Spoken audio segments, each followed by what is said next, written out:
They said a dog would never walk through a military gate carrying a secret no one was supposed to see or understand. The morning at Coastal Operations Base in Virginia began like any other, until the gate's scanners froze on a single arrival. Security cameras picked up a white German Shepherd standing perfectly still at the checkpoint, as if he already knew he was being watched. No handler accompanied him, no visible leash, only a reinforced collar and something unusual pressed tightly beneath it.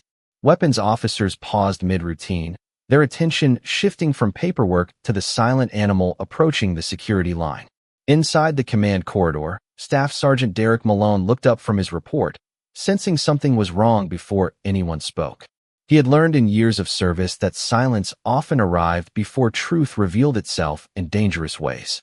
Malone stepped closer to the glass doors, narrowing his eyes as the white K9 stopped exactly at the entry point. The dog did not bark, did not flinch, only tilted his head slightly toward the surveillance camera above the gate. Then, as if responding to an unseen command, he lowered himself briefly, revealing the edge of a hidden device inside the collar. Weapons scanner lights flickered as the system attempted to read the object, but no classification returned from the database. A technician frowned, leaning over the console, whispering that the tag signature did not match any known military asset profile. Derek Malone felt a tightening in his chest, the kind of instinct that came from situations no training manual could fully explain. He signaled for calm clearance, but his eyes stayed locked on the Shepherd, reading every micro-movement. Somewhere behind the glass, Captain Ethan Brooks began issuing quiet instructions, his voice steady, controlled, and unreadable. The base, once routine and predictable, now felt suspended in a fragile stillness that no one dared to break. Ghost remained unmoving at the threshold, as if waiting for permission that had never been formally given. A faint pulse of encrypted data finally appeared on the monitor, triggering a red alert no one immediately understood. Derek stepped forward again, lowering his voice, telling the team that this was no ordinary K9 delivery. It was a message, one that someone had risked everything to send across silent military channels. The K9's white fur contrasted sharply with the sterile steel surroundings, making him look almost out of place, almost deliberate. Every security officer on the platform felt it at the same time, a shared unease that no one wanted to name aloud. Malone remembered training exercises where anomalies like this always preceded either a drill or a disaster. This did not feel like a drill. He exhaled slowly, stepping closer, studying the collar again, where the hidden device was barely visible beneath reinforced stitching. A low hum from the security system indicated the base had now entered partial lockdown protocol. Derek exchanged a brief glance with Malone, neither of them speaking, both understanding that everything had just changed.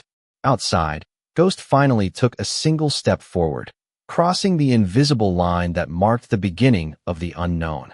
And in that moment, no one at the base could deny what they were witnessing was no longer routine security protocol.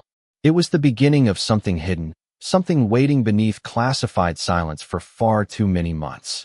Malone placed a steady hand on the side of the console, grounding himself as the first real questions began to form. Who sent the dog, and what exactly was buried inside the message he carried across the gates of the base? The question lingered heavier than any weapon, heavier than any order spoken inside those walls. Ghost stood perfectly still, as if waiting for the world to decide what kind of truth it was ready to face.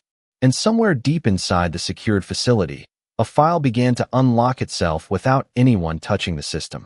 No alarms sounded for what was coming next, because the system itself did not yet understand it had already been compromised. Only silence remained, and the silent expectation that nothing inside the base would ever remain the same again. Ghost waited, unmoving, holding the truth. Inside the secured command room, the air felt tighter than before, as if the base itself had begun to hold its breath. Staff Sergeant Derek Malone stood just behind the glass observation panel, watching technicians isolate the unknown device that had been extracted from the white German Shepherd's collar. It rested now inside a transparent containment tray, surrounded by scanning instruments that quietly pulsed with soft electronic tones. No one spoke above a whisper. Even the usual rhythm of military coordination had shifted into something slower, more cautious, as if every movement might disturb a truth no one was ready to handle. Captain Ethan Brooks entered without announcement, his presence immediately altering the energy in the room. He did not ask what had happened, because his eyes were already reading the situation with practiced precision. Instead, he focused on the screen displaying fragmented data signatures being pulled from the device. The system struggled to classify the file, cycling through empty fields and mismatched identifiers that did not belong to any active operation. Derek noticed the subtle tension in Brooks' posture, a rare sign that something had slipped beyond controlled parameters. Ghost stood outside the reinforced glass holding area, calmly observing the room without restlessness or fear, his white coat reflecting the sterile light in a way that made him appear almost unreal, like an artifact placed in the wrong environment. A technician finally spoke, stating that the device was not standard military issue, nor was it registered under any Allied intelligence database currently accessible at the base level. The statement hung in the air longer than expected, because in military systems, absence of identification often carried more weight than confirmation. Derek stepped closer to the screen, narrowing his focus as a partial data stream finally unlocked, revealing a sequence of encrypted timestamps and a location tag that caused one of the analysts to hesitate mid-breath. The location referenced a remote logistics corridor tied to an operation that had been officially marked as complete several months earlier, an operation few outside classified command would even recognize by name. Captain Brooks ordered a secondary verification, his voice steady but lower than before, while his eyes briefly shifted toward Ghost, as if reconsidering the entire chain of events that led to this moment. Derek felt a slow realization forming, not yet complete, but heavy enough to change the way he stood in the room. The K-9 had not simply arrived with a device. He had arrived with something that had been deliberately hidden from record. Ghost remained still, but his gaze subtly followed every movement inside the room, especially when the system displayed a corrupted fragment of what appeared to be a video file attempting to reconstruct itself. The image flickered briefly, showing only blurred shapes and muted tones before collapsing back into encryption. One of the junior analysts muttered that the file structure resembled internal field recording protocols used during reconnaissance missions, but nothing matched cleanly enough to confirm origin. Derek's mind drifted for a brief second to a name he had not spoken aloud in months, Operation Black Ridge, a mission that had ended with minimal disclosure and maximum silence. He had never questioned it then, because questioning often came at the cost of clearance, but now the timing felt too precise to ignore. Captain Brooks instructed the room to isolate the file and run it through an offline decryption module, cutting it off from the main network to prevent any unintended spread of data.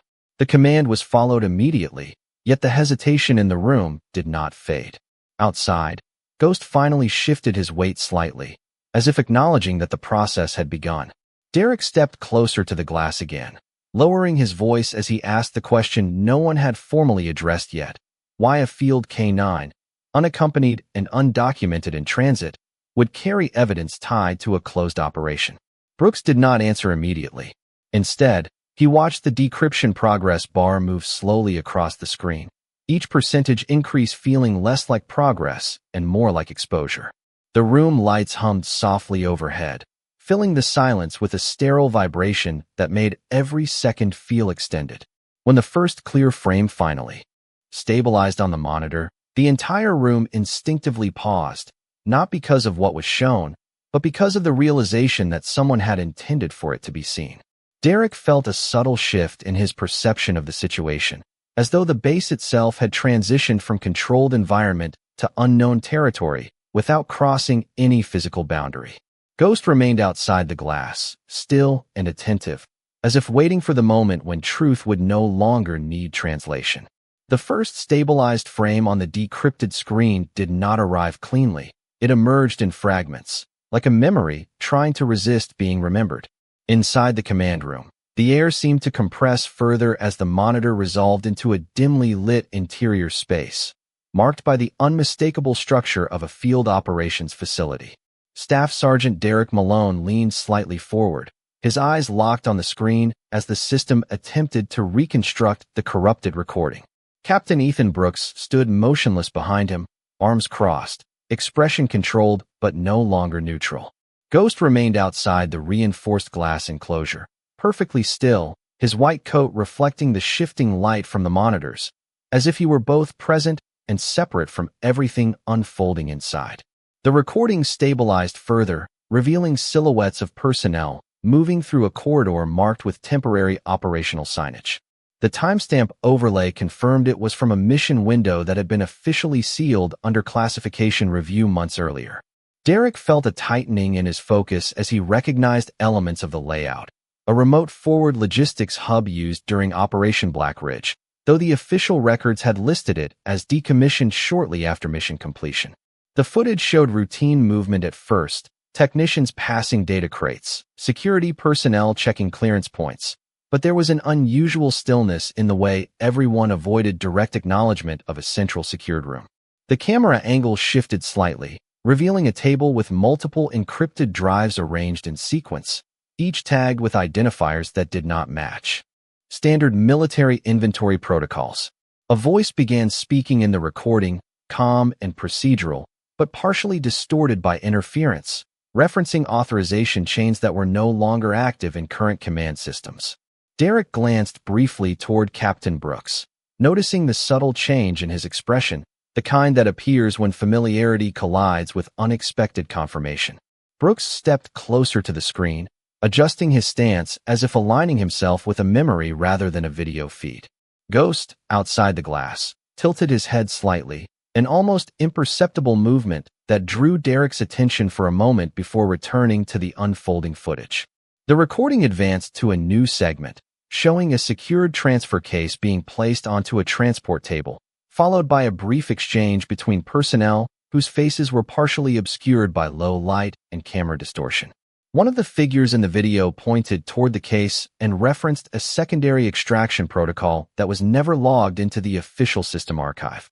The words were clear enough to trigger immediate recognition among the analysts, causing one technician to pause mid-input, as if unsure whether to proceed.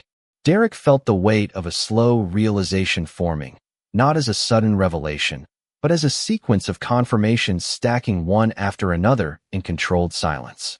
The base systems continued running decryption in parallel, feeding additional fragments onto a secondary display that flickered between clarity and fragmentation. Captain Brooks finally spoke, instructing the room to isolate personnel identifiers and match them against current active duty rosters, though his tone suggested he already expected inconsistencies. The room responded with quiet efficiency, but the atmosphere had shifted from procedural analysis to restrained uncertainty. Ghost remained unmoving outside the glass, his presence steady, almost anchoring the tension rather than reacting to it. The video advanced again, revealing a brief exterior shot of transport vehicles positioned at the edge of the facility perimeter, engines idling under muted lighting conditions that suggested early morning or restricted operational hours. A figure approached the vehicles carrying a sealed container identical in shape and marking to the one currently under examination in the containment tray. Derek noticed the deliberate handling, the careful avoidance of standard labeling procedures, and the absence of any visible chain of custody documentation. It was not chaotic, it was controlled, and that control made it more difficult to dismiss. The system flagged another partial recovery, and a second audio layer emerged beneath the first, revealing fragmented dialogue referencing a deviation order issued outside normal command authorization channels. The words were incomplete, but the implication was clear enough that no one in the room needed confirmation to understand its significance. Captain Brooks narrowed his eyes slightly, his attention now fully absorbed by the timeline reconstruction unfolding in real time. Derek took a slow breath, steadying himself as the connection between Ghost's arrival and the recovered file began to align in ways that suggested intentional delivery rather than coincidence. Outside, the white K9 remained perfectly still, as if waiting for the moment when the full weight of what he carried would finally be understood by those inside the base. Inside the command room, the quiet had transformed into something heavier than silence, something closer to controlled disbelief. The decrypted feed continued to stabilize on the central monitor, now revealing deeper layers of the archived operation that no longer existed in the active military record. Staff Sergeant Derek Malone remained fixed in place, his eyes tracking every shift in the footage as if the screen itself might change its story if watched closely enough. Captain Ethan Brooks stood slightly behind him, no longer issuing instructions, only observing with a level of attention that suggested he was no longer just a commanding officer, but a witness to something unfolding beyond standard protocol.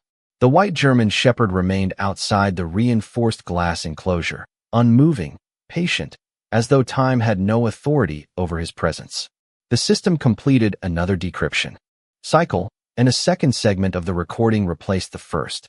This time, the visual clarity improved, showing a secured briefing environment with personnel seated around a long tactical table illuminated by overhead fluorescent lighting. Each individual in the frame wore standard operational attire, but their identification patches were partially obscured or deliberately blurred, as if the recording itself had been altered to remove traceable attribution. Derek noticed that the audio feed had become clearer as well, now carrying structured dialogue referencing a logistics transition order that did not correspond with any active command directive in current military databases. The terminology suggested a procedural handoff that should have required multi-level authorization, yet the tone of the discussion implied it had already been executed. One of the analysts in the room quietly marked a cross-reference on their console, noting that the timestamp aligned with a period when Operation Black Ridge had officially transitioned to closed status. Captain Brooks leaned slightly closer to the screen, his posture tightening almost imperceptibly as the recording continued. The footage shifted again, now focusing on a sealed container identical in structure to the one currently being examined in the containment tray beside them. A senior figure in the recording gestured toward the container and referenced a deviation protocol that had been issued outside the standard chain of command, using language that implied urgency but lacked formal documentation signatures.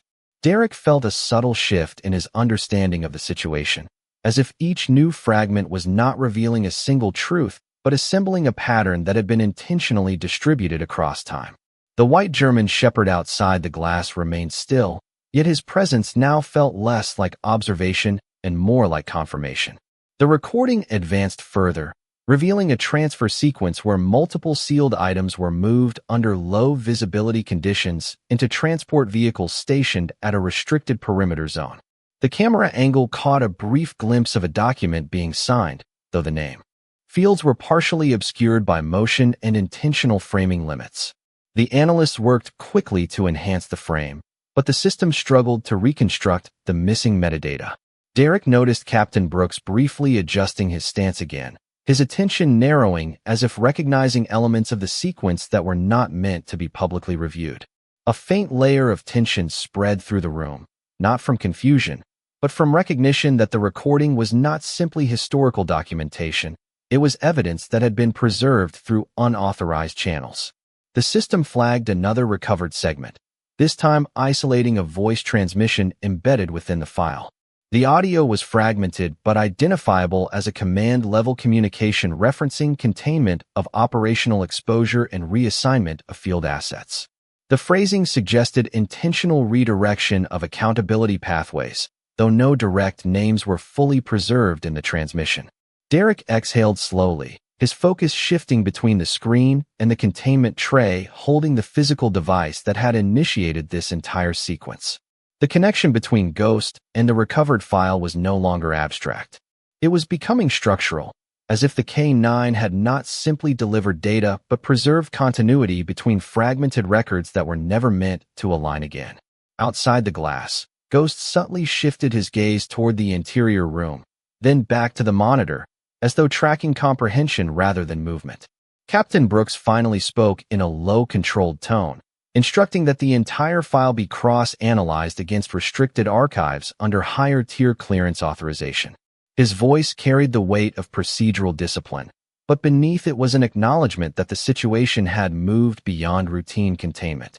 Derek watched as the analysts executed the command, the system beginning a deeper scan that temporarily dimmed the main display while accessing isolated archives stored under layered encryption. The room fell into a brief pause during the transition, every individual aware that what would appear next could not be reversed once. Fully revealed. The white German shepherd remained at the threshold, unmoving, as if he understood that the next fragment of truth was already on its way to the surface, waiting only for the system to finish remembering what it had been instructed to forget.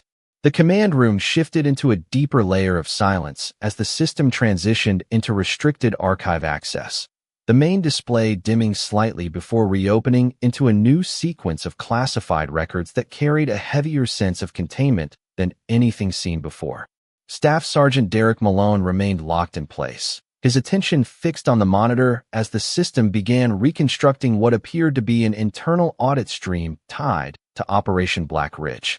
Captain Ethan Brooks stood a few feet behind him, hands lowered now, no longer issuing instructions, as if the authority of the room had temporarily transferred to the data itself. The white German shepherd remained outside the reinforced glass enclosure, still and observant, his posture unchanged, yet his presence now felt like an anchor point in a room that was slowly losing its sense of certainty.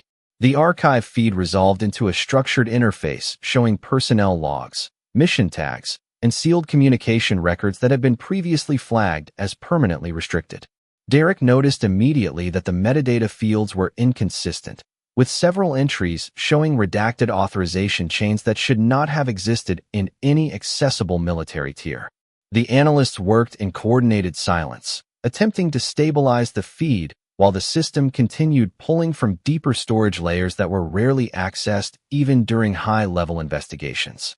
A new file segment opened, revealing a corridor-level briefing scene with lower lighting and fewer personnel than the earlier recording, suggesting this was either an earlier phase of the same operation or a parallel extraction window. The audio began to clarify, showing structured dialogue between command personnel referencing asset handling procedures under conditions of operational ambiguity. The language used was precise but unusually indirect, avoiding specific naming conventions while still describing actions that required full traceability under standard military doctrine. Derek felt a growing tension in the pattern of omissions, recognizing that the absence of information was itself becoming the most consistent element across the entire archive. Captain Brooks leaned slightly forward, his eyes narrowing as the system highlighted a flagged segment labeled as Integrity Variance Detected. The room paused collectively as the system attempted to reconcile conflicting timestamp clusters that did not align with any known operational calendar entries. The white German shepherd outside the glass shifted his gaze slightly toward the interior screen, as if responding not to sound or movement, but to recognition of structure within the unfolding data. The recording advanced again, revealing a sequence where multiple encrypted drives were being cataloged under temporary storage conditions before being transferred outside the standard chain of custody verification system. Derek observed a recurring pattern in the documentation, where every transfer event appeared properly logged in isolation, but failed to connect coherently within the broader mission timeline. One of the analysts quietly noted that this type of fragmentation often indicated deliberate compartmentalization rather than system error, a design choice used only in highly sensitive operational environments. Captain Brooks did not respond immediately, but his expression tightened slightly as the implications settled into the room. The system then displayed a partially restored communication transcript, showing fragments of a directive that referenced containment of secondary exposure risk and the need for asset neutralization protocols to remain undisclosed until full declassification review. The wording was clinical and restrained, but its structure suggested an attempt to separate responsibility across multiple authorization layers. Derek felt a slow realization forming that what they were viewing was not a single incident, but a coordinated sequence of decisions distributed across time and personnel. The white German shepherd remained motionless, yet the atmosphere around him felt increasingly connected to the data being revealed, as if his presence and the archive were parts of the same unresolved equation. The system continued its deep scan, pulling forward a final segment that paused before rendering fully, leaving the room suspended in anticipation. Captain Brooks finally spoke in a controlled tone, instructing the team to prepare for full archival reconciliation and cross-domain verification against dormant intelligence channels. His voice carried authority, but beneath it was an acknowledgement that the structure of what they were examining no longer fit within the boundaries of routine investigation. Derek kept his focus on the screen as the incomplete file hovered on the edge of full resolution, its final layer preparing to surface from within the restricted archive. Outside the glass, the white German shepherd stood exactly where he had been since arrival, patient and unmoving, as if waiting for the moment when the truth he carried would finally stop being data and become understanding. The moment the system reached the final layer of the restricted archive, the entire command room seemed to settle into a different kind of stillness, one that carried expectation rather than uncertainty. The monitor displayed a slow transition sequence as the decryption process reached its deepest level, pulling data from a segmented intelligence repository that had been isolated from standard military networks for redundancy protection.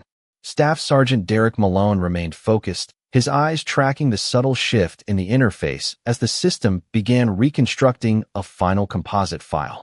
Captain Ethan Brooks stood slightly behind him, his posture unchanged but his attention fully engaged, no longer scanning the room but fixed entirely on the screen. The white German shepherd remained outside the reinforced glass enclosure, still and composed, his presence steady against the sterile environment, as though he had already completed his part in the sequence and was now observing the outcome. The system finally resolved into a consolidated playback window, and the audio returned with greater clarity than before, revealing a controlled briefing environment that carried the tone of an internal command review session.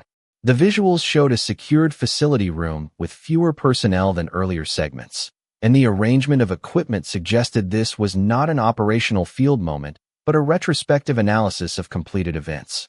Derek noticed immediately that the participants in the recording appeared more formal, with higher-ranking insignia visible, though still partially obscured by deliberate blur masking. The audio captured a structured exchange regarding asset chain integrity, with repeated references to information compartmentalization and controlled disclosure protocols.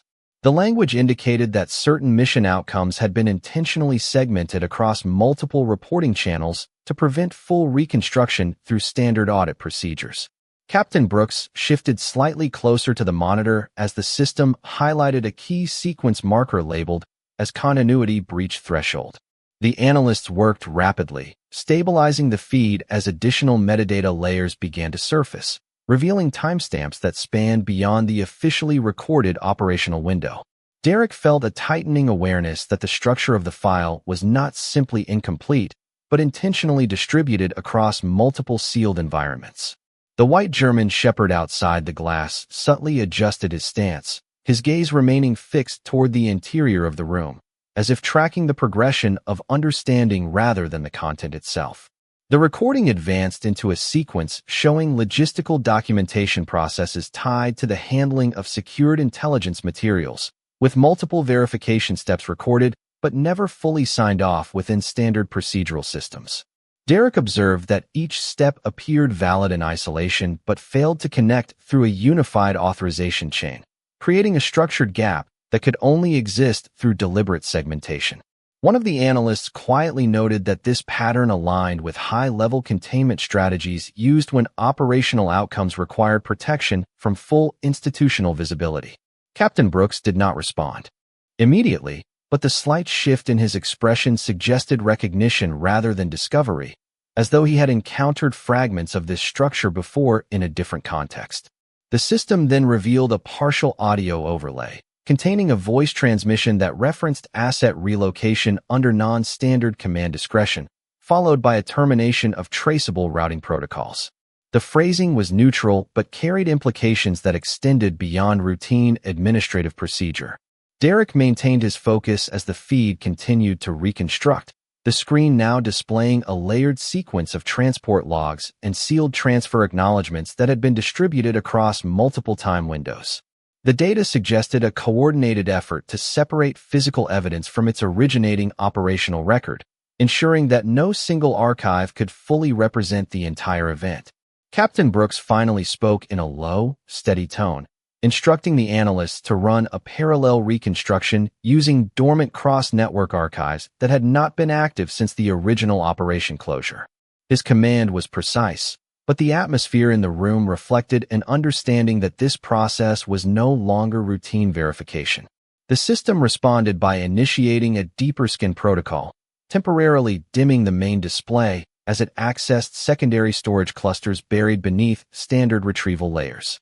Derek watched the screen carefully, noticing that the white German Shepherd had not moved at all during the transition, his presence unchanged despite the increasing complexity of the unfolding data.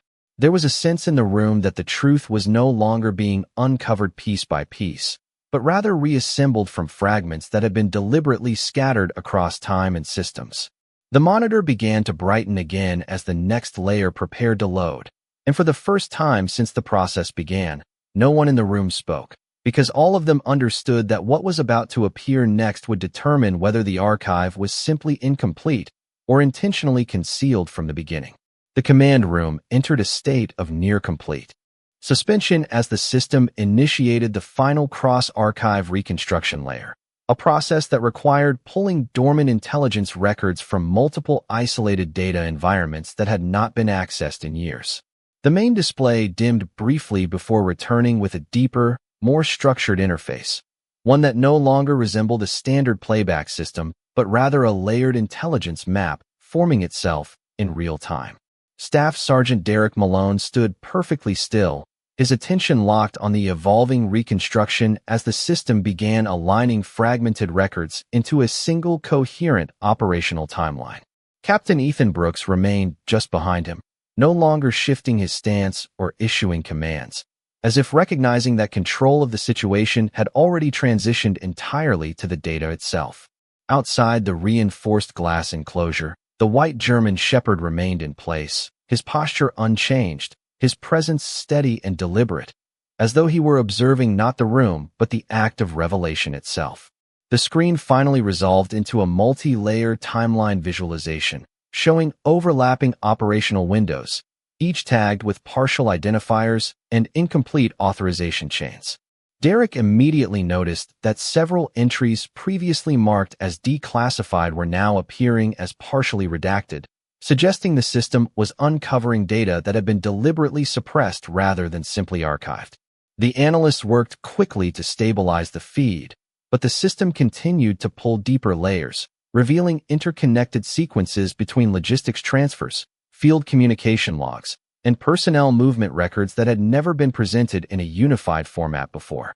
Captain Brooks narrowed his focus as the interface highlighted a central cluster of events tied directly to Operation Black Ridge, now displayed with extended metadata that included previously hidden intermediary steps. Derek felt a subtle shift in the structure of understanding forming in real time, as if the operation was no longer a single completed mission, but a chain of segmented actions designed to prevent full visibility. The audio feed returned with greater clarity, revealing structured communication fragments referencing controlled asset dispersal and procedural segmentation of mission outcomes under restricted oversight protocols. The language remained formal and neutral, but the repeated emphasis on compartmentalization suggested intentional design rather than administrative necessity. The system then highlighted a previously unseen junction point in the timeline, where multiple operational threads converged before being separated again into independent records. Derek observed that this junction point had no official designation in standard military archives, yet it appeared consistently across all reconstructed layers as a structural necessity for the operation to function as recorded. The white German Shepherd outside the glass shifted his gaze slightly toward the screen, as if acknowledging the convergence point as well. Captain Brooks finally stepped closer to the monitor, his expression now fully engaged, as the system expanded the timeline further into what appeared to be pre-operational planning phases that had not been included in any formal briefing documentation. The analysts noted that the data integrity remained stable despite the depth of extraction, indicating that the records had not been corrupted over time, but intentionally separated into distributed storage nodes. Derek watched as the system reconstructed a sequence showing synchronized authorization entries that allowed for movement of secured materials across multiple facility locations without generating unified audit trails. Each entry appeared legitimate in isolation, Yet together they formed a pattern that suggested deliberate fragmentation of accountability. The room remained silent except for the faint hum of processing units working at maximum capacity. Captain Brooks issued a quiet instruction to map personnel overlap across all reconstructed segments. And within moments the system began highlighting recurring identifiers that appeared across multiple phases of the operation without being fully traceable to a single chain of command. Derek felt the weight of the realization building slowly, not as a single revelation, but as a structured accumulation of inconsistencies that now formed a coherent shape. The white German shepherd remained unmoving, his presence steady against the glass, as if he had always existed at the intersection of these fragmented records, waiting for them to align. The screen began preparing another layer of reconstruction, dimming slightly before initiating what the system labeled as final continuity synthesis. And in that moment, every person in the room understood that what came next would no longer be fragmented history, but the full structure of what had been intentionally hidden beneath it. The final synthesis layer activated without warning, and the entire command room fell into a deeper silence as the system began reconstructing what it labeled as complete continuity resolution. The main display shifted from fragmented timelines into a single unified structure, merging every previously separated data stream into one continuous operational narrative. Staff Sergeant Derek Malone stood motionless, his eyes locked on the screen as the system removed the final layers of segmentation that had previously kept the record divided. Captain Ethan Brooks remained behind him, no longer shifting or reacting outwardly, but his stillness now carried a different weight, as if he already understood that whatever was about to appear could not be unseen. Outside the reinforced glass enclosure, the white German shepherd remained in position, his posture unchanged, his attention fixed on the interior as though he were not waiting for the outcome, but confirming it.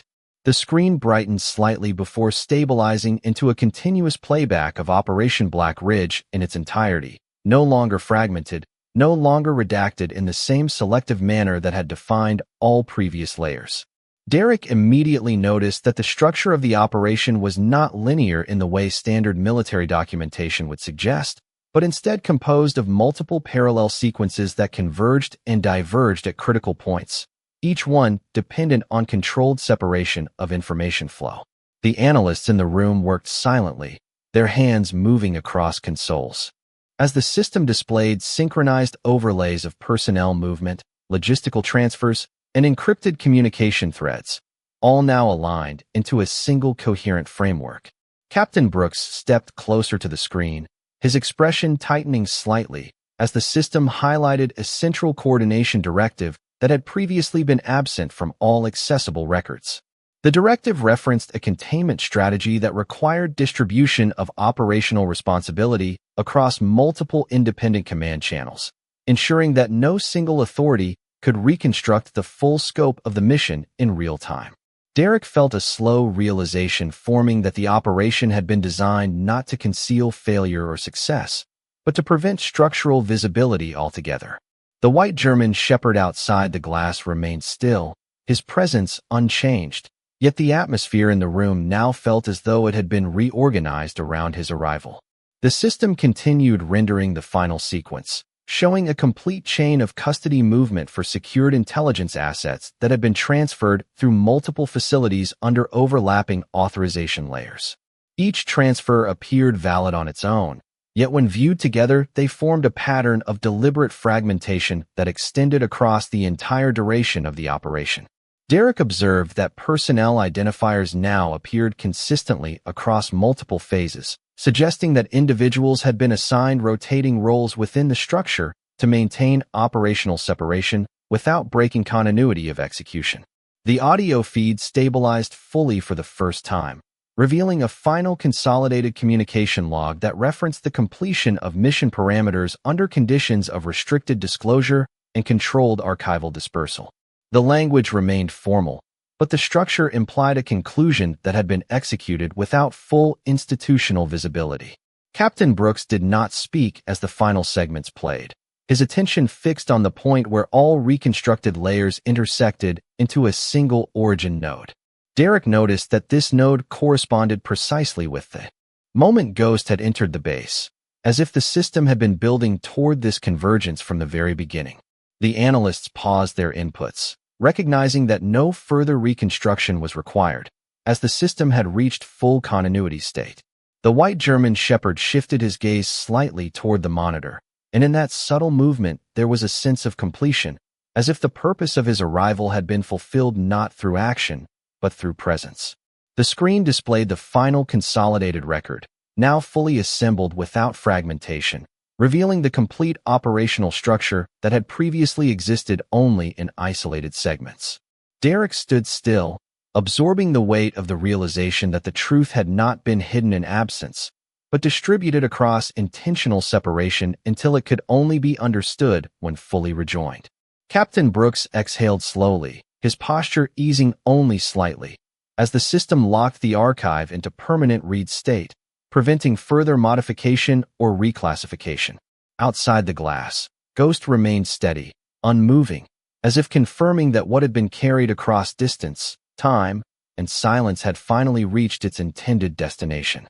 The command room remained frozen in a state of controlled silence as the final consolidated archive locked itself into a permanent read-only state across all active displays. The system had completed its reconstruction cycle, and what now remained on the central monitor was no longer fragmented intelligence or partial recovery data, but a fully unified operational record of Operation Black Ridge. Staff Sergeant Derek Malone stood motionless, his focus steady on the screen, as if waiting for the system to offer one final clarification that would never come. Captain Ethan Brooks was no longer analyzing the data in active terms. Instead, his posture suggested recognition of completion, the kind that arrives when a classified structure finally reveals its full shape without further ambiguity. Outside the reinforced glass enclosure, the white German shepherd remained in the same position he had held since arrival, calm and unwavering, his presence no longer interpreted as anomaly, but as confirmation of sequence.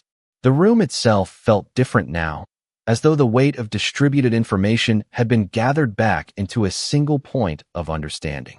The screen displayed the final structural map of the operation, showing every previously separated timeline converging into a unified flow of events, where each action, each transfer, and each communication now aligned into a complete narrative chain. Derek observed that there were no missing segments left to recover, no additional layers waiting beneath the system. Only the full architecture of what had been intentionally divided now restored into continuity. The analysts had stopped typing entirely, their hands resting still as the implications settled across the room. Captain Brooks stepped slightly closer to the display, his eyes tracking the central convergence node where all operational threads intersected. The system highlighted that point again, marking it as the origin of structural distribution, the moment where information had first been separated into independent channels to ensure controlled isolation. Derek felt the realization settle deeper, that the operation had not simply involved concealment, but a deliberate design to prevent any single observer from reconstructing the full scope without systemic assistance. The white German shepherd outside the glass shifted his gaze subtly toward the monitor, as if acknowledging that the structure he had carried was now complete within the system that received it. The audio feed played one final consolidated sequence, a calm and procedural summary of mission closure protocols, referencing final asset stabilization and confirmation of data integrity across all distributed nodes. The language remained formal and restrained, yet its meaning was unmistakable in its finality. Captain Brooks did not issue further commands. Instead, he remained still, watching as the system sealed the archive into permanent read-only preservation, preventing any further modification or reinterpretation. Derek exhaled slowly, his attention moving briefly from the screen to Ghost, who remained calm and steady outside the enclosure, unchanged by the transformation that had taken place inside the room. There was a sense now that the entire sequence had not been about discovery in the traditional sense, but about restoration, the reassembly of something that had been intentionally broken apart to survive exposure. The system displayed a final confirmation layer, indicating that all operational fragments had been successfully reconciled into a unified intelligence record and stored under highest-level archival security. The screen brightness softened slightly, signaling the end of active processing. No one in the room spoke, because there was nothing left in the data that required interpretation. Captain Brooks finally lowered his gaze from the monitor, his expression composed but reflective, as if acknowledging a truth that extended beyond procedure or classification. Derek remained facing the screen for a few seconds longer, absorbing the finality of the reconstruction, understanding that what had been revealed was not an isolated incident, but a structured system of separation and control that had now been fully exposed through its own reassembly. Outside the glass enclosure, the white German shepherd remained still, his role complete, his presence unchanged, as the room slowly returned to silence not defined by uncertainty, but by understanding that the message he carried had finally reached its intended destination and no further interpretation was required.